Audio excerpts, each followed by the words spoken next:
ఇంద్రకీలాద్రిపై దసరా మహోత్సవాలు 5 రోజుకు చేరుకున్నాయి. ఈ రోజు అమ్మవారు శ్రీ మహాలక్ష్మీదేవిగా భక్తులకు దర్శనమిస్తున్నారు.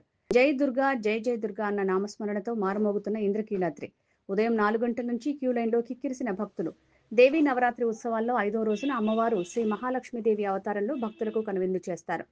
జగన్మాత మహాలక్ష్మి అవతారంలో దుష్ట సంహారం చేసి లోకాలు కాపాడినట్లు పురాణాలు చెప్తున్నాయి. ధన ధాన్య ధైర్య విజయ విద్య సౌభాగ్య సంతాన గజలక్ష్మి రూపాల్లో అష్టలక్ష్ములుగా అమ్మవారు మహాలక్ష్మి అవతారంలో భక్తులకు దర్శనమిస్తారు. 2 చేతుల్లో మాలలను ధరించి అభయ వరద హస్త ముద్రలను ప్రదర్శిస్తూ గజరాజు సేవిస్తుండగా శ్రీ మహాలక్ష్మి రూపంలో అమ్మవారు దర్శనమిస్తారు. మహాలక్ష్మి సర్వమంగళకారిణి, ఐశ్వర్య ప్రదాయిని, అష్టలక్ష్ముల సమిష్టి రూపమే మహాలక్ష్మి.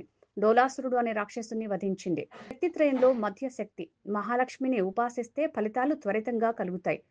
యాదేవి సర్వభూతేషు లక్ష్మీ రూపేణ సంస్థిత అంటే అన్ని జీవుల్లోనూ ఉండే లక్ష్మీ రూపం దుర్గాదేవేనని చండీ సప్తసతి చెప్తోంది.